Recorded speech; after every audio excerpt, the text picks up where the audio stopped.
నమస్కారం. మనం నిత్య జీవితంలో అలవోకగా ఎన్నో సామెతల్ని వింటూ ఉంటాం, అంటూ ఉంటాం. వాటిని సమీక్షించుకునే కార్యక్రమమే మన చక్కరకెళ్ళి. మరి మనతో పాటు ఆకెళ్ళ విభీషణ శర్మ గారు ఉన్నారు. వారితో మాట్లాడుతూ మన సమస్యల్ని అడిగి తెలుసుకుందామా? నమస్తే గురుగారు. నమస్కారం అండి. గురుగారు, అలాగే ముందుగా మన కార్యక్రమాన్ని చక్కటి ప్రార్థనతో మొదలు పెడదాం. వీక్షిస్తున్నటువంటి ప్రేక్షకులకు మీకు అందరికీ కూడా శుభాకాంక్షలు. చేత వెన్న ముద్ద, చెంగల్వ పూదండ, బంగారు మొలతాడు పట్టుదట్టి, సంధ్యత ఆయుతులను సరిమువ్వ గజ్జలు, చిన్ని కృష్ణ నిన్ను చేరి కొలతూ. కృష్ణుడు అంటే అందరికీ ఇష్టమే. మీరు చూడండి, ద్వారకా కృష్ణుడు ఉన్నాడు. చాలా బాగా రాజన్యులపైన దాడి చేసేటువంటి వాడు, గొప్ప పరాక్రమవంతుడు, కురుక్షేత్ర యుద్ధంలో మూలమైనటువంటి వాడు ద్వారకా కృష్ణుడు. అలాగే మధురా కృష్ణుడు ఉన్నాడు. చాలా అల్లర్లు చేయటం, చాలామంది రాక్షసులను సంహారం చేయటం.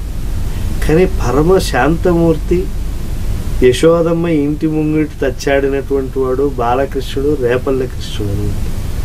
అటువంటి ముద్దుగారేటువంటి యశోదమ్మ ముంగిటి ముత్యమైనటువంటి పరబ్రహ్మము గురించి చెప్పినటువంటి పద్యం, పసిపిల్లలు చెప్పుకునేటువంటి పద్యాన్ని చక్రకేళ్ళలో ముందుగా చెప్పుకుంటాం.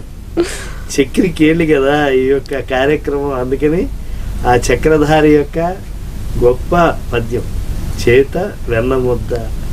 ఆయన చేతిలో ఏముంటుంది? ఎప్పుడు ఆకలే పాపం బ్రహ్మాండ నాయకుడికి, దామోదరుడికి.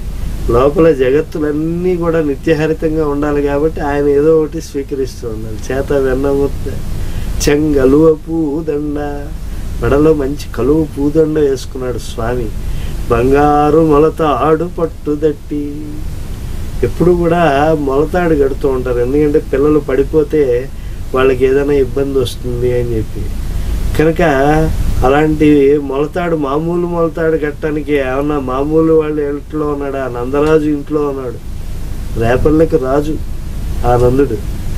యశోదమ్మ పాపం బంగారు మొలతాడు కట్టింది, అప్పుడప్పుడు రోటికి కూడా కట్టేస్తుంది అలా చేస్తే.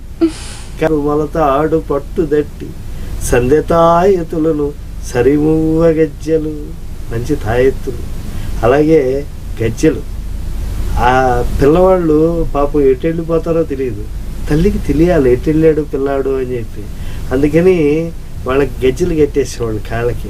పాక్కుంటూ అటు ఇటు వెళ్తూ ఉంటారు కదా, ఎక్కడున్నాడు మా అబ్బాయి, ఎక్కడున్నాడు బంగారు కొండ అంటే వాడు కాసేపు మాట్లాడకుండా ఏడిపిస్తాడు. తర్వాత అమ్మ కనబడకూడదని ఒక చోట నుంచి ఒక చోటకి వెడతాడు. ఆ గజ్జల శబ్దం విని పట్టేసుకుంటాడు. ఎన్నో లీలలు ఉన్నాయి కృష్ణ పరబ్రహ్మం పైన ఈ హరిదాసులు. అలాగే జనసామాన్యంలో అనేక కీర్తనలు వినిపించినటువంటి ఆ జానపదులు, కృష్ణుడి యొక్క కాలి గజ్జల పైన పాడిన పాటలు కానీ, హరికథల్లో చెప్పినటువంటి చిన్న చిన్న వృత్తాంతాలు కానీ గుండెలను కదిలించేస్తాయి. చిన్ని కృష్ణ నిన్ను చేరి కొలతు, అది యశోదమ్మలాగా మనం అందరం కూడా భావించేటువంటి ఒక గొప్ప పద్యంగా ముందుగా చెప్పుకుంటే రసవత్తరంగా చక్రకేళి. ఎందుకంటే నవరసమూర్తి కృష్ణుడు. అవతారా సంతు అన్యే సరసిజనైనస్య సర్వతో భద్రాహ. ఆ పరమాత్ముడైనటువంటి సారసనేతుని గురించి చెప్పుకోవాలంటే ఎన్నో అవతారాలు ఉన్నాయి. కానీ కృష్ణాదన్య కోవా భవతి గో గోప గోపికా వృత్తి. ఆ గోపజనుల్ని, గోపికల్ని ఆట పట్టించి ఎంతో వినోదాల్లో ముంచెత్తినటువంటి నవరస పరబ్రహ్మం, నవరసములకు మూలమైనటువంటి దివ్య అవతారము కృష్ణుడు తప్పించి ఇంకే అవతారం లేదు. ఆవిడ చాలా గంభీరమూర్తి. వామనుడు ఆయన లక్ష్యాన్ని చేర్చుకునేటువంటి ఒక దివ్యమూర్తి. పరశురాముడు భయంకరమూర్తి. ఇలా ఒక్కొక్కళ్ళు ఒక్కొక్క రకంగా ఉంటారు. కానీ కృష్ణావతారం అంతటి సరసమైనటువంటి మూర్తి ఇంకోటి లేరు కనుక అటువంటి కృష్ణ పరబ్రహ్మమును మనం ఎంత పసిబాలుడిగా దర్శించాం.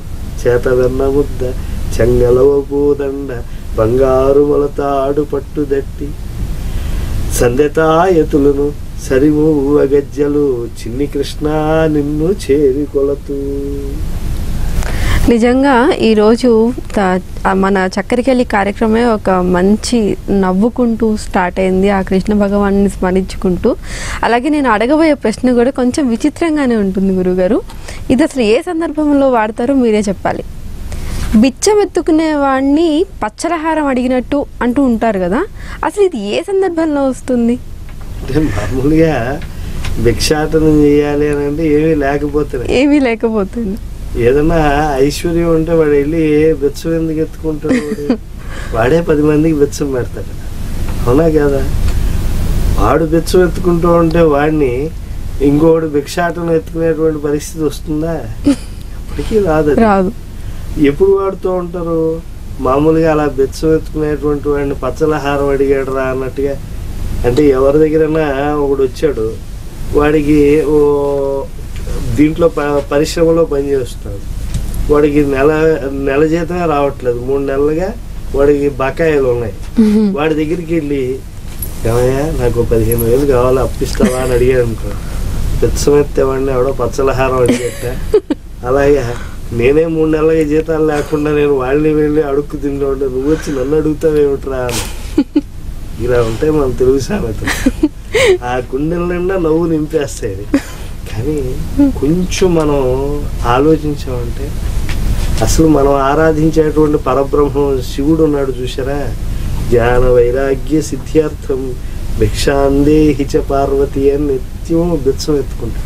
అసలు మన ఎర్రన మహాకవి చాలా ఆశ్చర్యంగా ఆయన్ని ప్రార్థన చేశాం. నిన్ను సేవించిన కల్గు మానవులకు వీటి వధూటి ఘటి ఘన కోటి శకటి కటి పటి పటి గంధేభ వాటి పటీర నటీ హారిపటి సువర్ణ మకుటి ప్రచ్చోటికా పేటికల్ కనదాంనాయ మహాతురంగ శివలింగా నీలకంఠేశ్వర. లెక్క పెట్టుకోండి ఎన్ని టీలు వచ్చాయి. అవును. ఎప్పుడున్నా మా మిత్రుడు నన్ను ఒకసారి నాకు టీ ఇప్పించు వాహనాడు, నా దగ్గర డబ్బులు లేవు. అప్పుడు ఒక టీ ఇవ్వటం నీకు 3 టీలు ఇస్తానని చెప్పి వెంటనే ఈ ఎర్రని గారి పద్యం చెప్పా.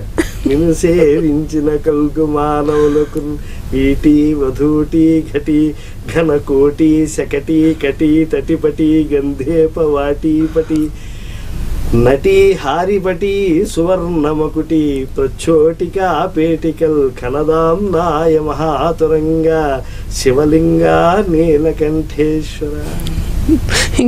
లోకంలో ఉండేటువంటి ఆ యొక్క దివ్యమైనటువంటి వస్తుజాతాన్నింటినీ కూడా దగ్ధం చేసేస్తుందని హాలాహలాన్ని గొంతులో ఉంచుకున్నటువంటి సమర్థుడైనటువంటి నీలకంఠుణ్ణి, భవ్యమైనటువంటి మంగళకరమైనటువంటి లింగంగా ఉండేటువంటి స్వామిని ఆయన్ని సేవిస్తే మానవులు ఎటువంటివి పొందుతారో ఆ బిచ్చమెత్తేటువంటి వాడిని మనం పచ్చల బతుకం ఏమిటండి, ఆ శాశ్వత కైలాసం అనేటువంటి ఆ నిత్య పచ్చని ఆ దివ్యమైనటువంటి శ్వేత వైభవాన్ని మనం కోరినా కూడా అది అనుగ్రహించేస్తుంది.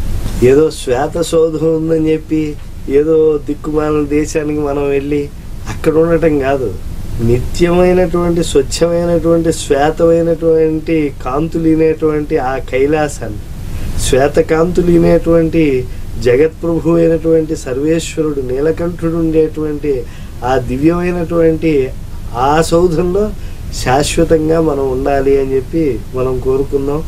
అటువంటి గొప్ప పచ్చల బతకాన్ని మనకు అనుగ్రహించగలిగినటువంటి వాడు దిగంబరుడు, దిక్కులే అంబరములుగా కలిగినటువంటి నిత్యము అమ్మవారి ముందు బెచ్చమెత్తుకునేటువంటి పరమేశ్వరుడే మనకు అన్ని విధాలైనటువంటి పచ్చల అంటే పచ్చదనం అంటే ఏమిటి, హరితంగా ఉండటం. అన్ని విషయాల్లో మనస్సు వాక్కు కర్మలలో హరితంగా ఉండేటువంటి ఆ దివ్య పథకాలను మనం ధరించాలి అని అంటే ఆ బెచ్చమెత్తుకునేవాడినే అడగాలి, ఆ యొక్క శివుణ్ణే అడగాలి, అన్యుల్ని అడగకూడదు. అయితే ఇది లోకంలో అందుకోసం వాడట్లే ఈ సామెత. తెలుగు సామెతకి నేను ఎప్పుడూ చెప్తూ ఉంటాను, ఆ కత్తికి 2 పక్కల బదులున్నట్టుగా ఒక అర్థాన్ని లౌకికంగా ఇస్తుంది, మరో అర్థాన్ని అలౌకికంగా.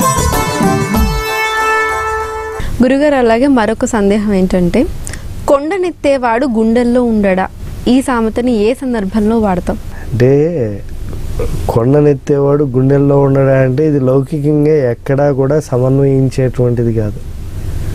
ఒక్క శ్రీకృష్ణ పరమాత్మ ఎందే ఇది పర్యవసిస్తుంది. అలా కొండని ఆయన ఎత్తేటువంటి వాడు గుండెల్లో ఉండడా అంటే కొండని ఆయన ఎందుకు ఎత్తాడో గుర్తు చేసుకోవాలి. అక్కడ మామూలుగా లోకంలో ఎప్పుడైనా కూడా మీ నాన్న నీకు డబ్బులు ఇస్తాడో లేదో, రేపు అంత పెద్ద నువ్వు పరీక్షకి వెళ్ళిపోతున్నావు అని అన్నాడు అనుకోండి, వెంటనే కొండనెత్తేవాడు గుండెల్లో ఉండడా అంటే నాకు ఈ జన్మ ఇచ్చి నా బాధ్యత వహించినటువంటి వాడు రేపు పరీక్షకి ఆయన కావాల్సినటువంటి ఆ డబ్బులు కట్టడా అని విశ్వాసంగా చెప్పేప్పుడు సమన్వయించుకునేటువంటిది లౌకికంగా. లేదు ఎవరైనా గొప్ప రాజు ఉన్నాడు అనుకోండి, ఆయన బాగా సమర్థుడు అని చెప్పి పొగిడి ఆయన దగ్గర నుంచి డబ్బులు తీసుకోవాలనుకోండి, అప్పుడు ఎవరు ఇస్తారయ్యా నీకు సొమ్ము అంటే, ఏమండి కొండనెత్తేవాడు గుండెల్లో ఉండడా, ఇంత రాజ్యాధికారం నిర్వహించేటువంటి వాళ్ళు మీరు మాకు ఇలాంటి కష్టాలు వచ్చినప్పుడు ఆదుకోరండి మీరు అని చెప్పేటప్పుడు వాడేస్తూ ఉంటారు అన్నమాట మన వాళ్ళు. అంటే పరమాత్మ పరంగా చెప్పినప్పుడు చాలా చమత్కారంగా కొంతమంది అధిక్షేపణగా చెప్పారు, స్వామి నువ్వు అక్కడ ఇక్కడ ఉండటం కాదు, మా గుండెల్లో ఉండటం చాలా గొప్పతనం అని అన్నారు. మహానుభావుడైన కవి అన్నట్టే, శరధి జొచ్చుట కాదు. పూర్వం ఒకానొక సమయంలో కృష్ణ పరమాత్మ ఆ దివ్యమైనటువంటి శరధి లోపలికి అంటే సముద్రం లోపలికి వెళ్ళిపోయి చనిపోయినటువంటి ఆ గురుకుమారులను తీసుకొచ్చి ఇవ్వటం అనేటువంటిది జరిగింది. అంటే వెళ్ళాడు, తర్వాత ఇంకా అనేకమైనటువంటి చోట్లకి ఆయన చొచ్చాడు, యమలోకంలోంచి తీసుకొచ్చి గురువు గారికి చనిపోయినటువంటి బిడ్డలను అప్పగించడం జరిగింది.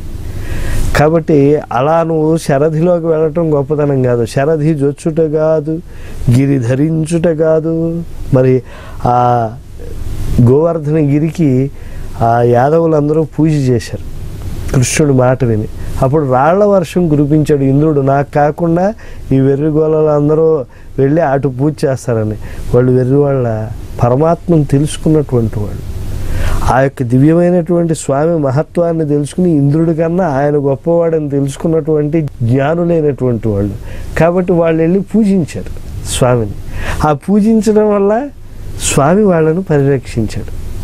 కాబట్టి శరధి జొచ్చుట కాదు, గిరి ధరించుట కాదు. ఆ రోజు గోప గోపిక పరిరక్షణకై గిరిధారి అయ్యాడు స్వామి. అలాంటి గొప్ప ప్రదర్శించడం వల్ల ఏం ప్రయోజనం లేదయ్యా. శరధి జొచ్చుట కాదు, గిరి ధరించుట కాదు, ధరణి నెత్తుట కాదు. వరాహస్వామి అగాధ జలరాశి నుంచి తన ప్రన్నని ఒంటికోర మీద ఆ హిరణ్య అక్షుడనేటువంటి వాడి దుర్మార్గాన్ని ఆయన దూరం చేసి ఈ లోకానికి భూమాదేవిని ఉద్ధరించాడు. అలా శరధి జొచ్చి భూమిని ఉద్ధరించడం కాదయ్యా, ధరణిని ఎత్తుట కాదు, నర మృగేంద్ర తనువు దాల్చుట కాదు. ఎవరైనా పైనేమో సింహం యొక్క స్వరూపం కింద నరరూపం ధరించడం అనేటువంటి సాధ్యం అవుతుందా? దాన్ని దాల్చడం కూడా గొప్ప కాదయ్యా. దైత్య వేడుట కాదు. అలా వామనమూర్తిగా వెళ్ళి చాలా మాయ చేసి ఎవడో బ్రహ్మచారి వచ్చాడు, పాపం అడగటం కూడా తెలియదు ఈ పిల్లవాడికి, 3 అడుగుల స్థలాన్ని అడుగుతున్నావు దేనికయ్యా అన్నాడు. 6 అడుగులంటే పోయినప్పుడు పడుకోబెట్టడానికయ్యా, కూర్చుని ధ్యానం చేయటానికి 3 అడుగులు చాలు అని చెప్పి ఆ యొక్క బలిచక్రవర్తిని మోసం చేసి చమత్కారంగా 3 అడుగులు అడిగి అలా దివ్యమైనటువంటి ముల్లోకాలు నిండిపోయాడు త్రివిక్రముని. కాబట్టి దైత్య వేడుట కాదు, చమత్కారంగా వెళ్ళి ఆ మోసగించి బలిచక్రవర్తిని ఆ రాక్షసుడి నుంచి 3 అడుగులు అడగటం కాదు గొప్ప. రాజవీరుల రణరంగమందు దునివివేయుచుట కాదు. క్రూరులైనటువంటి దుష్టులైనటువంటి రాజన్యులను ఆయన సంహరిస్తూ 21 సార్లు ఈ భూమండలం మీద గండ్రగొడ్డలతో తిరుగుతూ పరశురాముడు వాళ్ళ రక్తం చేత హ్రదాలను నింపాడు. అది కూడా పెద్ద గొప్పతనం ఏమీ కాదంటున్నాడు. వనధి గట్టుట కాదు, సముద్రం పైన కోతుల సహాయంతో నువ్వు అలాగా దివ్యమైనటువంటి ఆ వంతెన కట్టావు, సేతు. ఆ సేతువు కట్టడం గొప్ప కాదు కోతుల సాయంతో. అలాగే హలము బూనుట కాదు, హలాయుధధారి బలరాముడు. నాగలి పూనుకుని ఆయన అనేక మంది రాక్షసుల్ని సంహరించడమే కాదు, యమునను కూడా ఆయన చీల్చి ఒక సువ్యవస్థీకరించాడు, దాన్ని పవిత్రీకరించాడు ఆయన. అలా గొప్ప మనం హలాన్ని పూని అలాంటి పనులు చేయగలమా?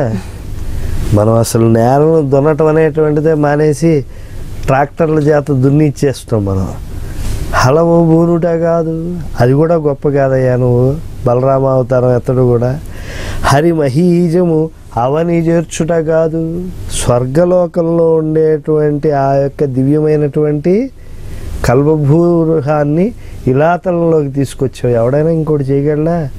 చేయలేడు. కానీ అది కూడా గొప్ప కాదంటున్నాడు కవి. హరి శరంబగుట కాదు, నువ్వు సాక్షాత్తు హరుని యొక్క హరు శరంబగుట కాదు. ఆ శ్రీహరికి ఒక దివ్యమైనటువంటి బాణం అయిపోయినటువంటి రూపం వచ్చింది. ఒక ఆయనకు సమయంలో త్రిపుర సంహారం చేయాలి అని అంటే హరుడికి ఆయన శరంగా మారిపోయాడు. అలాగే నువ్వు శరం అయిపోవటం కాదు, అశ్వవాహనముగా అస్మదీయ అశ్వాన్ని వాహనంగా కొనుక్కుని ఆ కల్కి అవతారం ఎత్తి సంహరించడం కాదయ్యా. నువ్వు మాలో ఉండేటువంటి దుష్టగణాలను పోగొట్టు. శాశ్వత సమస్యలు ఉన్నాయి మాకు, కామక్రోధ లోభమోహ మదమాత్సర్యములు అనేటువంటి వాటిని తొలగించు అని చెప్పి ప్రార్థించాడు. ఇంత గొప్ప పద్యం గురువు గారు. అసలు నిజంగా మొత్తం అంతా ఆయన చిన్నప్పటి నుంచి చేసినవన్నీ ఒక పద్యం. అంటే భగవంతుడి అవతారాలన్నీ చెప్పి అవి మహత్తరమైనటువంటివి అని చెప్పి పరోక్షంగా కీర్తిస్తూ, అయ్యా ఇవన్నీ గొప్పవి కావు, నన్ను ఈ సంసారంలోంచి నువ్వు ఉద్ధరించడం, ఈ కామక్రోధాది వికారాల నుంచి నువ్వు నన్ను ఉద్ధరించడం చాలా గొప్ప అని చెప్పి, ఏదో ఉప్పు అంటే ఏదో ప్రత్యక్షమయ్యాడు, ఏదో చిన్నది అడుగుతాడు అంటే పెద్దది అడగటం, అన్ని ఘనకార్యాలు చేసినటువంటి వాడు ఈయన యొక్క హృదయంలో ఉన్నాడు.